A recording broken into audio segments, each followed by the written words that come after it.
Aurel, boleh jelasin ke aku macam-macam komponen penginderaan jauh? Komponen sistem penginderaan jauh ini meliputi sumber tenaga. Sebuah komponen penginderaan jauh harus memiliki sumber tenaga. Biasanya menggunakan sumber dari matahari. Selain itu ada juga yang menggunakan sumber tenaga buatan. Perbedaan penggunaan sumber tenaga ini mengakibatkan ada dua macam golongan penginderaan jauh, yaitu penginderaan jauh dengan sistem pasif dan penginderaan jauh dengan sistem aktif. Atmosfer. Peran atmosfer yakni dengan menyeleksi sinar-sinar yang akan jatuh ke bumi. Dengan demikian tidak semua panjang gelombang elektromagnetik dapat masuk ke bumi. Bagian dari spektrum elektromagnetik yang mampu menembus atmosfer dan sampai ke permukaan bumi disebut jendela atmosfer. Jendela atmosfer yang banyak digunakan meliputi gelombang tampak yang panjang gelombangnya berada di sekitar 0,4 mikrometer hingga 0,7 mikrometer. Interaksi antara tenaga dan objek. Setiap objek benda memiliki kemampuan pemantulan gelombang yang berbeda-beda. Objek yang dapat memantulkan gelombang dengan sangat baik akan terlihat paling cerah setelah dideteksi oleh sensor. Sensor berfungsi untuk menerima dan merekam tenaga yang datang dari suatu objek atau bisa juga disebut sebagai detektor. Berdasarkan proses perekamannya, sensor dapat dibagi menjadi dua macam, yakni sensor fotografik dan sensor elektronik. Perolehan data dapat dilakukan dengan cara manual secara visual maupun dengan numerik atau digital. Pengguna data. Keberhasilan penggunaan sistem penginderaan jauh ditentukan oleh pengguna data. Penerapan hasil penginderaan jauh dapat digunakan oleh pengguna sesuai dengan disiplin ilmu yang dikuasai. Sehingga satu data bisa saja memiliki hasil yang berbeda tergantung dari sudut mana si pengguna memandang. Sekarang aku mau tanya, apa perbedaan sumber tenaga pasif dan aktif dan perbedaan sensor fotografik dan elektromagnetik? Sistem pasif, tenaga yang digunakan adalah tenaga alamiah, yaitu dengan menggunakan pancaran cahaya matahari. Maka dari itu, kekurangan dari sistem ini hanya bisa dilakukan saat siang hari atau saat cuaca cerah. Sistem aktif, tenaga yang digunakan adalah tenaga buatan atau dengan menggunakan bantuan pancaran suatu alat. Kelebihan dari sistem ini adalah perekam dapat dilakukan dalam segala cuaca, baik siang maupun malam hari. Sedangkan, sensor fotografik yaitu proses perekamannya berlangsung secara kimiawi. Pemotretan dilakukan dari antariksa atau menggunakan satelit, fotonya disebut citra satelit. Sensor elektromagnetik adalah sensor bertenaga elektrik yang beroperasi pada spektrum yang lebih luas.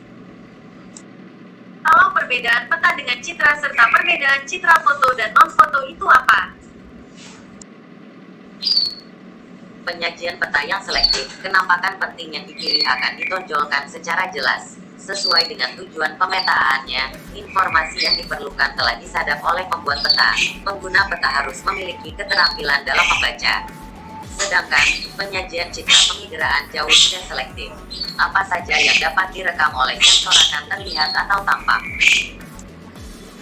Peta merupakan hasil dari proses generalisasi. Proses ini merupakan hal yang fundamental dalam kartografi. Sedangkan, citra penginderaan jauh merupakan gambar yang tidak tergeneralisasi. Peta secara planimerik mempunyai ketelitian tinggi. Karena sifat proyeksinya yang ortogonal, artinya skala di berbagai bagian pada peta tetap sama, terutama pada skala besar. Sistem proyeksi peta yang digunakan mempunyai karakteristik yang sudah diketahui, terutama kesalahan, distorsi, skalanya dan faktor kesalahan bentuk. Sedangkan, citra penginderaan jauh mengandung ketidaktelitian dalam hal ukuran planimetriknya, terutama foto udara yang mempunyai proyeksi sentral, walaupun hal ini tidak mengganggu interpretasi. Namun dalam hal memplotkan hasil interpretasi pada peta akan mengalami kesulitan. Hal ini karena skala di berbagai bagian tidak sama. Meskipun telah dilakukan pengelompokan data atau penggunaan simbol tertentu yang dapat membedakan objek yang satu dengan objek yang lain, masing-masing objek masih dapat dibedakan warnanya sesuai dengan keinginan pembuat peta. Sedangkan, warna, tone, dikandung dalam citra penginderaan jauh tergantung pada jenis spektral dan keadaan masing-masing objek. Ada kalanya refleksi rumah dan jalan yang ditangkap sensor menghasilkan rona yang sama, walaupun dapat dibedakan bentuknya. Untuk itu perlu dilakukan pengujian kebenaran interpretasinya. Citra foto disebut juga foto udara yang proses perekamannya menggunakan kamera dengan wahana pesawat. Sedangkan citra non-foto lebih dikenal dengan citra satelit yang proses perekamannya menggunakan sensor non-kamera dengan sistem penyiaman, scanning, yang menggunakan wahana satelit. Mekanisme perekaman citra foto dilakukan secara serentak, perekaman citra non-foto dilakukan secara parsial. Citra non-foto spektrum elektromagnetiknya yaitu spektral tampak dan perluasannya, termal, dan gelombang mikro, sedangkan citra non-foto hanya spektrum tampak dan perluasannya. Nah, sekarang gantian aku yang tanya, tolong jelaskan macam-macam citra foto menurut gelombang elektromagnetiknya. Berdasarkan spektrum elektromagnetik yang digunakan, citra foto dibedakan menjadi 5 jenis, yaitu 1. Citra foto ultraviolet, yaitu foto yang dibuat dengan menggunakan spektrum ultraviolet. 2. Citra foto ortokromatik, yaitu citra foto yang dibuat dengan menggunakan spektrum tampak dari warna biru hingga sebagian warna hijau. 3. Citra foto inframerah modifikasi, yaitu citra foto yang dibuat dengan menggunakan spektrum tampak dari warna merah dan sebagian warna hijau. 4. Citra inframerah asli, yaitu citra foto yang dibuat dengan menggunakan spektrum inframerah. 5. Citra foto pankromatik, yaitu citra foto yang dibuat dengan menggunakan seluruh spektrum tampak. Kalau yang dimaksud interpretasi citra itu apa? Langkah-langkah dalam interpretasi citra apa saja? Interpretasi citra merupakan kegiatan mengkaji foto udara dan atau citra dengan maksud untuk mengidentifikasi objek dan menilai arti pentingnya objek tersebut. Tahapan-tahapan dalam interpretasi citra ialah 1. Deteksi, sebuah upaya untuk mengetahui sebuah benda dan juga gejala yang ada di sekitar lingkungan menggunakan alat sensor. 2. Identifikasi, sebuah objek yang ada dan terlihat nyata pada citra bisa dikenali sesuai dengan ciri yang terekam oleh sensor. 3. Pengenalan, sebuah proses klasifikasi terhadap suatu objek secara langsung yang didasarkan pada suatu penekanan tertentu. 4. Analisis, bertujuan sebagai mengelompokkan sebuah objek yang mempunyai sebuah citra sama dengan identitas sebuah objek. 5. Deduksi, merupakan sebuah proses didasarkan pada bukti yang mengarah kepada khususan. 6. Klasifikasi, merupakan sebuah deskripsi dari sebuah penampakan yang dibatasi. 7. Idealisasi, ialah sebuah pekerjaan kartograf untuk menyajikan suatu hasil dari interpretasi citra ke dalam bentuk peta yang akan pakai.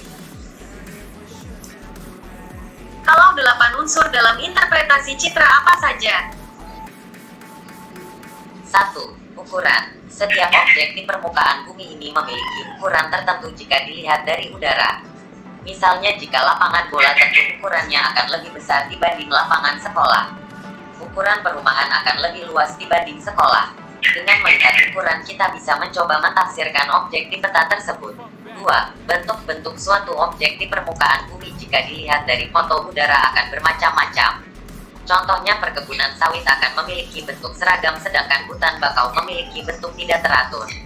Bentuk masjid dapat dilihat dari adanya kubah sedangkan bentuk jalan adalah lurus dengan berbagai percabangan. 3. Bayangan. Bayangan tercipta karena adanya sinar matahari terhalang oleh suatu objek. Bayangan dapat memberikan informasi tentang menara, ketinggian bangunan, dan lainnya. Bayangan dipengaruhi juga oleh sudut perekaman. 4. Warna. Warna memegang peranan penting terhadap pengenalan sebuah objek di foto udara. Contohnya dalam foto udara pankromatik, ladang jagung yang telah siap panen akan berwarna kuning sedangkan sungai hutan hujan akan berwarna hijau gelap. Jika menggunakan infrared, tumpahan minyak di laut dapat dikenali dari warnanya yang gelap. 5. ton. Ton merupakan variasi warna putih ke hitam. Dalam foto pankromatik, beberapa objek khusus dapat dilihat dari perbedaan ton ini. Contohnya pasir kering akan merefleksikan warna putih sedangkan tanah yang basah akan merefleksikan warna kehitaman. 6. Tekstur. Tekstur adalah ukuran kekasaran sebuah objek. Padang rumput luas akan mencitrakan tekstur halus di foto sedangkan hutan konifer akan mencitrakan tekstur cenderung kasar di foto. Tekstur dipengaruhi oleh skala foto juga. 7. Pola-pola adalah kecenderungan sebuah objek. Contohnya rel kereta akan berpola memanjang, padang gandum akan berpola teratur, perumahan akan berpola seragam dan lainnya. 8. Asosiasi. Kombinasi dari berbagai elemen objek di permukaan bumi dinamakan asosiasi.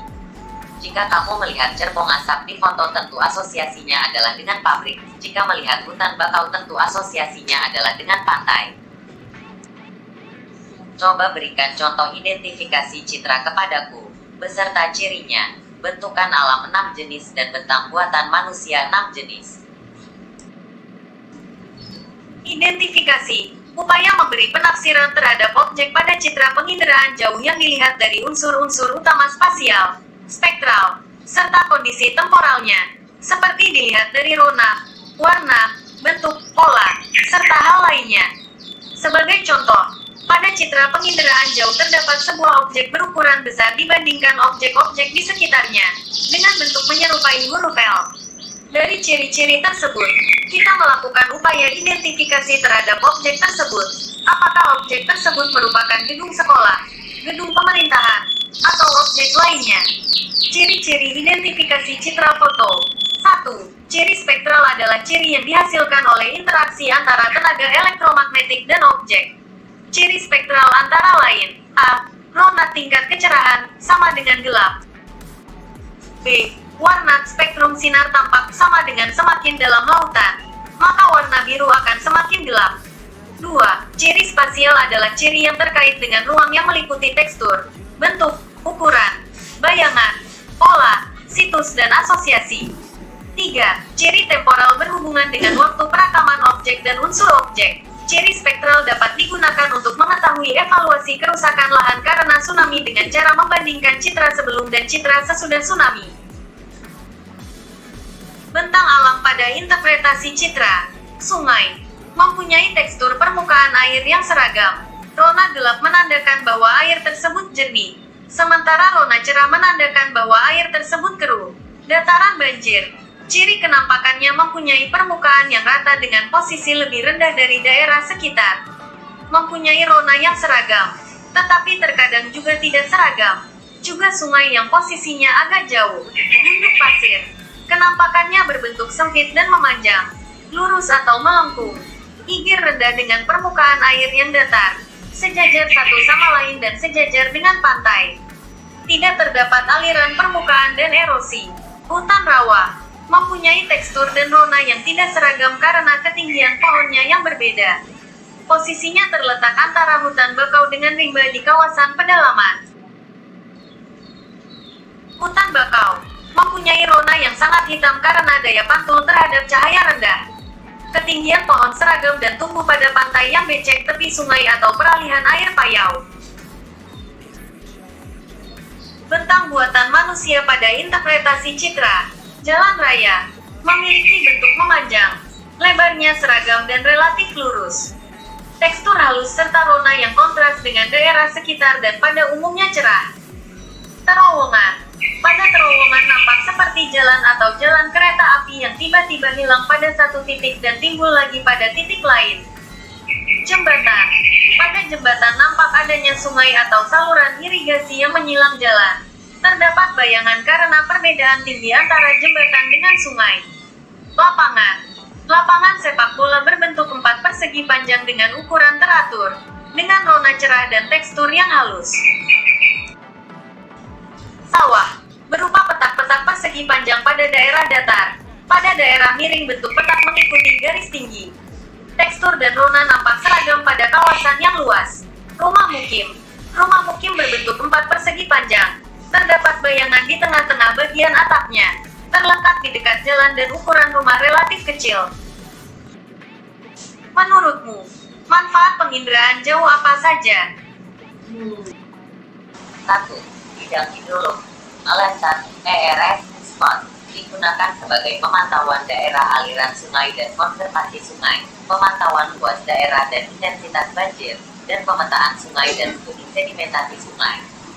2. Ilmu-ilmu kebumian, geologi, geodesis, dan geofisika. Alasan Geosat SPOT digunakan sebagai pemetaan permukaan, menentukan struktur geologi, pemantauan distribusi sumber daya alam, pemantauan lokasi, kerusakan dan jenis vegetasi hutan, pemantauan adanya bahan tambang antara lain uranium, emas, minyak, batu bara, timah, dan kekayaan laut, pemantauan pencemaran laut dan lapisan minyak di laut, dan pemantauan di bidang pertahanan dan bidang militer.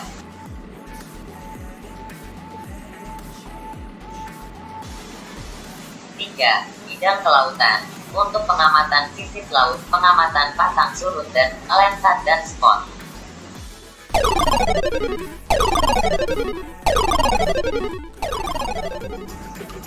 Maaf Benny, aku mau tanya tentang pelajaran geografi tadi. Aku masih bingung SIG itu apa.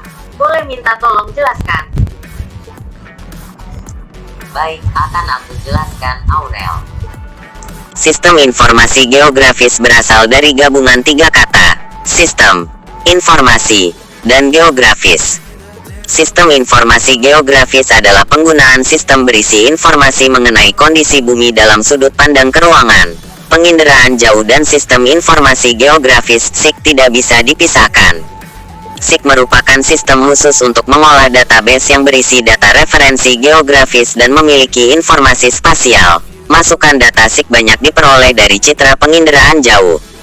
Semua informasi itu diproses dengan menggunakan komputer yang kemudian dapat dikombinasikan menjadi informasi yang diinginkan. Singkatnya, SIG merupakan sistem yang berfungsi untuk mengumpulkan, mengelola, menyimpan, dan menyajikan segala data yang berkaitan dengan kondisi geografis suatu wilayah.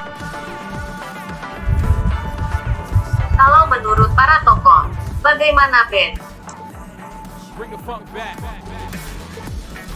Pengertian SIG menurut Linden adalah sistem untuk 3GK pengelolaan, penyimpanan, pemrosesan, manipulasi, analisis dan penayangan data secara spasial terkait dengan muka bumi. Pengertian SIG menurut Calkin dan Tomlinson adalah sistem komputerisasi data yang penting. Pengertian SIG menurut Berry adalah sistem informasi, referensi internal, serta otomatisasi data keruangan. Pengertian SIG menurut Gistot adalah sistem yang dapat mendukung pengambilan keputusan spasial dan mampu mengintegrasikan deskripsi-deskripsi lokasi dengan karakteristik-karakteristik fenomena yang ditemukan di lokasi tersebut. SIG yang lengkap mencakup metodologi dan teknologi yang diperlukan, yaitu data spasial perangkat keras, perangkat lunak dan struktur organisasi. Pengertian SIG menurut Bernhardsen adalah sistem komputer yang digunakan untuk memanipulasi data geografi. Sistem ini diimplementasikan dengan perangkat keras dan perangkat lunak komputer yang berfungsi untuk akuisisi dan verifikasi data, kompilasi data, penyimpanan data, perubahan dan pembaharuan data, manajemen dan pertukaran data, manipulasi data, pemanggilan dan presentasi data serta analisa data. Pengertian SIG menurut Marby et al. Adalah penanganan data keruangan. Pengertian SIG menurut Murray adalah sistem informasi yang digunakan untuk memasukkan, menyimpan, memanggil kembali, mengolah, menganalisis dan menghasilkan data bereferensi geografis atau data geospatial. Pengertian SIG menurut Burrow adalah alat yang bermanfaat untuk pengumpulan, penimbunan, pengambilan kembali data yang diinginkan dan penayangan data keruangan yang berasal dari kenyataan dunia. Pengertian SIG menurut Aronoff adalah sistem informasi yang didasarkan pada kerja komputer yang memasukkan, mengelola, memanipulasi dan menganalisa data serta memberi uraian. Pengertian SIG menurut Esri adalah sistem komputer yang menangani serta memakai data yang menggambarkan tempat-tempat di permukaan bumi. Pengertian SIG menurut Petrus Pariono adalah sistem berbasis komputer yang digunakan untuk menyimpan, manipulasi, menganalisis informasi geografi. Sekarang aku akan menanya padamu, apa saja macam-macam komponen SIG? Macam-macam komponen SIG. yaitu perangkat keras ini berupa perlengkapan yang mendukung kerja SIG, seperti CPU, monitor, printer, digitizer, scanner, plotter, CD-ROM, VDU, dan flash disk. Bagian-bagian perangkat keras beserta fungsinya yaitu CPU, Central Processing Unit, perangkat utama komputer untuk pemrosesan semua instruksi dan program. VDU, Visual Display Unit, komponen yang digunakan sebagai layar monitor untuk menampilkan hasil pemrosesan CPU. Disk Drive, bagian CPU untuk menghidupkan suatu program. Tape Drive, bagian dari CPU yang menyimpan data hasil pemrosesan. Digitizer, alat untuk mengubah data teristris menjadi data digital. Digitasi, printer, alat untuk mencetak data maupun peta dalam ukuran relatif kecil. Dan plotter, berfungsi seperti printer, digunakan untuk mencetak peta tetapi perangkat lunak software, yaitu komponen SIG yang berupa program-program pendukung kerja SIG seperti input data, proses data, dan output data. Contoh perangkat lunak dari SIG adalah program kerja seperti QGIS, ArcView, dan ArcGIS. Manusia sebagai pengguna brainware, yaitu pelaksana yang bertanggung jawab dalam pengumpulan, proses, analisis, dan publikasi data geografis. Komponen brainware lah yang mengolah data hasil lapangan untuk selanjutnya diproses atau didigitasi menjadi sebuah peta yang dapat digunakan untuk keperluan tertentu sesuai dengan fungsinya.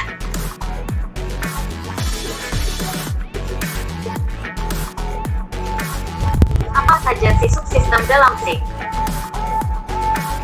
Dalam pengelolaannya terdapat 4 subsistem SIG secara fungsional, antara lain subsistem masukan input, subsistem manajemen data, subsistem manipulasi dan analisis data, serta subsistem penyajian data output. Subsistem masukan input data berperan untuk mengambil, mengumpulkan, dan mengubah data ke dalam bentuk digital yang dapat diterima dan dipakai dalam SIG. Ada 2 jenis data dasar geografi, yaitu data spasial keruangan dan data atribut deskripsi. Data spasial adalah data atau informasi yang berorientasi geografis dan memiliki sistem koordinat tertentu sebagai dasar referensinya. Terdapat 2 model penyajian data spasial, yakni data raster dan data vektor. Data atribut adalah data yang mempresentasikan aspek-aspek deskripsi. Data yang diinput ke dalam subsistem SIG dapat diperoleh dari beberapa sumber, yaitu data lapangan, data peta, dan data penginderaan jauh. Data lapangan diperoleh secara langsung melalui hasil pengamatan atau pengukuran di lapangan. Data ini bersifat deskriptif dan tidak terekam oleh sensor penginderaan jauh.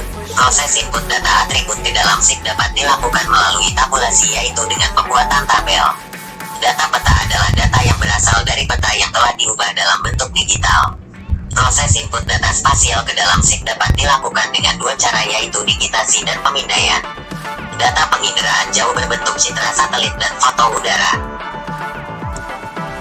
Subsistem manajemen data berperan dalam mengorganisasi data, baik data spasial maupun atribut, ke dalam sebuah bank data, database, sehingga data yang telah disimpan mudah dipanggil, diupdate, dan diedit. Subsistem manipulasi dan analisis data. Subsistem ini menentukan informasi-informasi yang dihasilkan oleh SIG untuk melakukan manipulasi dan pemodelan data untuk menghasilkan informasi yang diharapkan. Subsistem SIG ini menyediakan beberapa fungsi untuk keperluan analisis data. Contohnya, buffering, scoring, dan overlay. Di antara ketiga contoh fungsi tersebut, maka fungsi overlay adalah fungsi yang paling sering digunakan dalam SIG. Fungsi overlay atau tumpang tindih adalah menggabungkan beberapa peta tematik yang memiliki informasi berbeda terkait suatu area geografis tertentu. Subsistem penyajian data menampilkan atau menghasilkan seluruh atau sebagian baris data baik dalam bentuk soft copy maupun hard copy seperti tabel, grafik, peta, dan lain-lain. Dari data output ini, pengguna dapat memperoleh informasi yang akan membantu dalam pengambilan keputusan pada perencanaan pembangunan. Apa saja tahapan kerja dalam sistem informasi geografis? Tahap pertama dalam tahapan kerja SIG adalah tahap masukan input. Tahapan input ini terdiri dari sumber data dan proses memasukkan data. Data-data tersebut bersumber dari data penginderaan jauh seperti citra, baik citra foto maupun citra non-foto, data foto udara, dan citra satelit, data teristris atau data dari lapangan seperti data tanah, salinitas air, curah hujan, persebaran penduduk, data pasien positif COVID, dan lain sebagainya. Data teristris ini bisa disajikan dalam bentuk peta, tabel, grafik, atau hasil perhitungan saja. Data peta biasanya sudah dalam bentuk peta digital. Ada data spasial sungai, jalan, tata guna lahan, dan lain sebagainya. Setelah data yang dibutuhkan terkumpul, langsung saja dimasukkan ke dalam aplikasi SIG. Ada dua jenis data yang bisa diinput dalam SIG, yaitu data spasial adalah data atau informasi yang memiliki referensi atau koordinat geografis. Cara memasukkan data spasial ke dalam sistem SIG dapat dilakukan dengan dua cara, yaitu digitasi dan penyiaman. Scanning data atribut adalah data yang memberikan penjelasan mengenai setiap objek, fenomena, atau informasi yang ada di permukaan bumi. Data atribut suatu objek dapat berupa data kualitatif dan kuantitatif. Setelah kita mengumpulkan data-data dari berbagai sumber dan data tersebut sudah kita input pada SIG, barulah kita memulai tahap pengolahan data. Tahap pengolahan data ini meliputi manipulasi dan analisis data seperti membuat basis data baru, menghapus basis data, mengedit data, mengisi dan menyisipkan data ke dalam tabel. Kalau peta rupa bumi kalian sudah selesai, maka kalian bisa langsung menyajikannya. Penyajian data SIG dapat dilakukan dalam 3 bentuk, yaitu hard copy, soft copy, dan bentuk elektronik bentuk biner.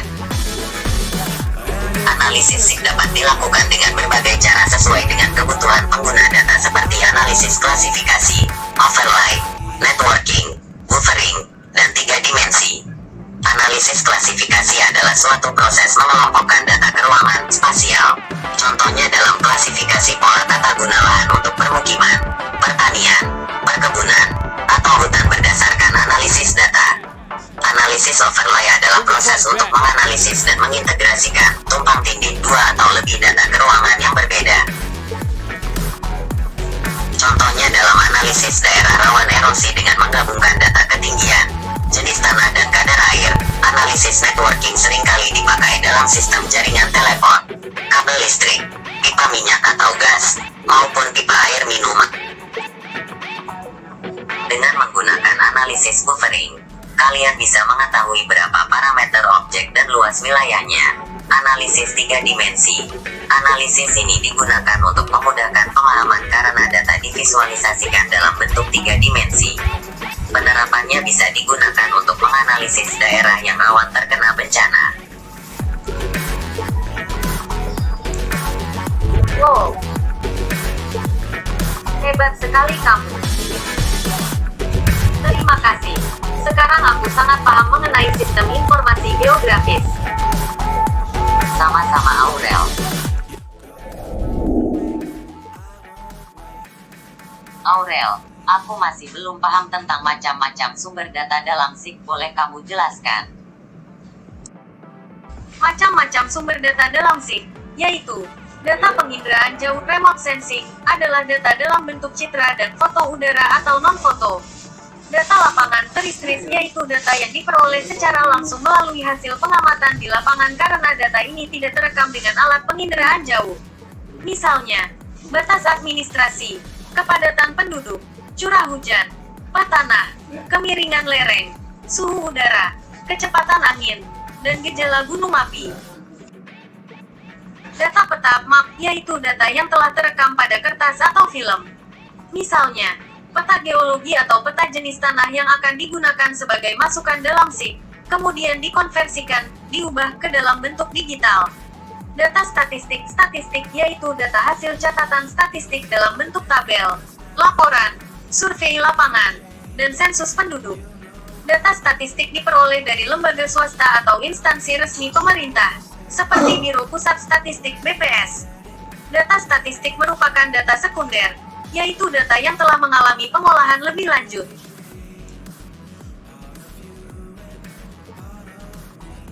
Tadi aku baca buku geografi tapi masih belum paham. Boleh kamu jelaskan tentang kegiatan yang dilakukan dalam input data? Kegiatan yang dilakukan dalam input data meliputi 1. Akuisisi merupakan proses awal berupa pemasukan dan perekaman data ke komputer yang diawali dengan digitasi. 2. Editing merupakan proses perbaikan hasil digitasi. Terkadang, data hasil akuisisi tidak terlalu rapi sehingga harus disesuaikan agar tepat dengan data referensinya. 3. Penguraian topologi data yang memisahkan antara data titik, garis, dan area, untuk vektor atau nilai-nilai antar piksel, untuk raster. 4. Memasukkan data atribut yang nantinya akan digunakan sebagai identitas dari data spasial. Umumnya dimasukkan ke dalam atribut table, jika menggunakan ArcGIS. 5. Transformasi koordinat pada tahap ini. Sistem koordinat dan sistem proyeksi yang ada pada data disesuaikan dengan standar yang berlaku di negara tersebut. Kalau kegiatan yang dilakukan dalam proses data apa saja? 1. Masukkan. Tahap memasukkan dalam sistem informasi geografis merujuk kepada pengumpulan data yang dilakukan saat survei. Data masukan dapat berupa data atribut dan data spasial. 2. Proses. Tahapan proses merujuk kepada analisis data dalam komputer. Analisis data dapat berupa analisis lebar, penjumlahan, aritmatika, dan garis bidang. 3. Keluaran. Setelah mengolah data yang dimasukkan, SIG memproduksi keluaran atau output. Keluaran adalah hasil informasi bagi pengguna untuk membuat keputusan. Sebenarnya, apa sih yang dimaksud manipulasi data? Manipulasi data merupakan proses perubahan data sesuai dengan aturan yang diterapkan. Manipulasi data bermanfaat untuk memprediksikan suatu data. Dengan adanya prediksi data, dapat dibuat rencana untuk mencegah hal-hal yang tidak diinginkan. Kalau yang termasuk perangkat keras dalam SIG itu apa aja? 1. CPU, Central Processing Unit, perangkat utama komputer untuk pemrosesan semua instruksi dan program. 2. VDU, Visual Display Unit, komponen yang digunakan sebagai layar monitor untuk menampilkan hasil pemrosesan CPU. 3. Disk Drive, bagian CPU untuk menghidupkan suatu program. 4. Tape Drive, bagian dari CPU yang menyimpan data hasil pemrosesan. 5. Digitizer, alat untuk mengubah data teristris menjadi data digital, digitasi. 6. Printer, alat untuk mencetak data maupun peta dalam ukuran relatif kecil. 7. Plotter, berfungsi seperti printer, digunakan untuk mencetak peta tetapi keluarannya lebih lebar. Sekarang, coba sebutkan perangkat lunak dalam SIG. 1. ArcGIS, ArcView, Mapinfo, Archinfo untuk analisa spasial. 2. CAD Sistem untuk entry grafik data.